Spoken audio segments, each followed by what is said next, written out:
خواتین و حضرات، میں آپ کا کیپٹن بات کر رہا ہوں اور آپ کو فلائٹ 914 میں خوش آمدید کہتا ہوں۔ اپنی سیٹ بیلٹس باندھ لیں، ہم کچھ ہی لمحوں میں ٹیک آف کرنے والے ہیں۔ جیسے ہی ہم بلندی پہ پہنچیں گے آپ کو ریفریشمنٹ سرو کر دی جائے گی۔ یہ فلائٹ 37 سال بعد لینڈ کرے گی۔ میں امید کرتا ہوں آپ کا سفر اچھا گزرے۔ آپ کیا کریں گے اگر آپ چھٹیاں منانے دوسرے شہر جا رہے ہوں اور اچانک کسی دوسرے ملک پہنچ جائیں؟ ایڈونچر کے شوقین لوگ تو بہت انجوائے کریں گے، لیکن زیادہ تر افراد پریشانی کا شکار ہو جائیں گے۔ پر یہ بات تو طے ہے، اگر پیسنجرز کو یہ پتہ چلے کہ تقریباً آدھی سینچری وہ اڑتے رہے ہیں تو بہت سے یہ اناؤنسمنٹ سنتے ہی بے ہوش ہو جائیں گے۔ 2 جولائی 1955 کو پین امریکہ فلائٹ 914 نے نیو یارک سے میامی فلوریڈا جانے کے لیے اڑان بھری۔ اس جہاز میں 57 مسافر سوار تھے جو فلوریڈا کے ساحلوں سے لطف اندوز ہونے کی راہ دیکھ رہے تھے۔ جہاز نے بغیر کسی پریشانی کے اڑان بھری اور 3 گھنٹوں بعد جب اسے فلوریڈا کے ایئرپورٹ پر لینڈ کرنا تھا غائب ہو گیا۔ میامی ایئرپورٹ کے کنٹرول ٹاور میں موجود ریڈار پہ بھی کسی جہاز کی موجودگی کا کوئی سگنل نہیں مل رہا تھا۔ جب میامی ایئر ٹریفک کنٹرول نے نیو یارک ٹاور سے کانٹیکٹ کیا تو انہیں جواب ملا فلائٹ 914 غائب ہو گئی۔ ہر چیز یہ ظاہر کر رہی تھی کہ پلین کہیں کھو گیا ہے۔ فوراً تفتیش کا آغاز کر دیا گیا۔ فلائٹ کو اٹلانٹک اوشن کے اوپر سے گزرنا تھا اور جہاز کے غائب ہونے کی ایک ہی وضاحت دی جا سکتی تھی کہ وہ کہیں سمندر میں غرق ہو گیا۔ ریسکیو ٹیمز اور کوسٹ گارڈ نے سمندر میں تلاش شروع کر دی، لیکن کوئی کامیابی حاصل نہ ہو سکی۔ جہاز کا کوئی چھوٹا پرزہ بھی نہ مل سکا۔ تفتیش کاروں نے بالآخر ہار مان لی۔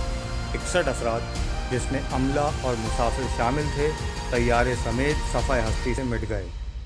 یہ کیس سالو تو نہ ہو سکا، لیکن کمپنی نے یہ آفیشیل اسٹیٹمنٹ جاری کیا کہ جہاز کریش ہو چکا ہے اور تمام مسافر جاں بحق ہو گئے ہیں۔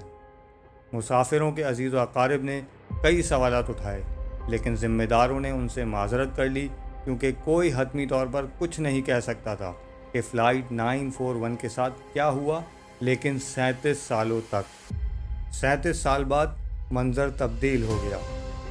9 سپٹمبر 1992 کریکس وینیزویلا کے کنٹرول ٹاور میں موجود ایئر ٹریفک کنٹرولر جان ڈے لا کورٹ کے لیے یہ ایک عام دن تھا۔ آفس آنے کے بعد روزمرہ کی طرح اپنے کام میں مصروف ہو گیا اور فلائٹس کی آمد و رفت کا جائزہ لینے لگا، اور پھر اچانک ریڈار پہ ایک نیا ڈاٹ نمودار ہوا۔ ڈے لا کورٹ بار بار ریڈنگ چیک کرنے لگا کہ شاید سسٹم میں کوئی خرابی ہو گئی ہے، لیکن ایسا نہیں تھا۔ تمام ریڈنگ صحیح تھیں کیونکہ یہ جہاز انہیں فضا میں دکھائی دینے لگا تھا۔ پہلے تو یہ کنٹرول ٹاور میں موجود تمام لوگوں کو ایک عام جہاز دکھائی دے رہا تھا، لیکن جیسے جیسے وہ قریب آتا گیا انہیں یہ احساس ہوا کہ یہ تو بہت پرانا DC-4 میکڈونلڈ ڈگلس پیسنجر جہاز ہے جس میں جدید ٹربائن کے بجائے پروپیلرز لگے ہوئے ہیں۔ یہ جہاز اس وقت تک ناپید ہو چکے تھے، لیکن یہ تو حیرت کی ابتدا تھی۔ کنٹرول ٹاور کو مزید حیرت تب ہوئی جب پائلٹ نے کنٹرول ٹاور سے رابطہ کیا اور انگلش میں سوال کیا۔ Where are we?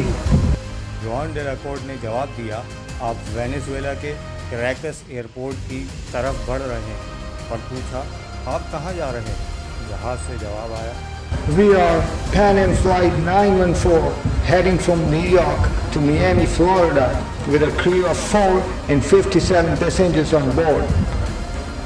اس جواب نے ایئر ٹریفک کنٹرولر کو چونکا کے رکھ دیا۔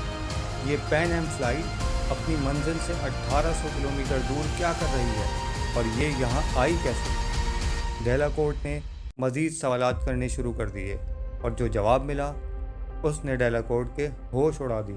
پائلٹ نے جواب دیا، Our flight was scheduled to land the Miami airport at 9:55 a.m. on July 2nd, 1955. اس جواب کے بعد کنٹرول ٹاور میں سناٹا پھیل گیا۔ مزید سوالات سے گریز کرتے ہوئے ایئر کنٹرول نے پلین کو لینڈ کرنے کی اجازت دے دی۔ گراؤنڈ یونٹ کو الرٹ کر دیا گیا اور ایئرپورٹ میں ایمرجنسی نافذ کر دی گئی۔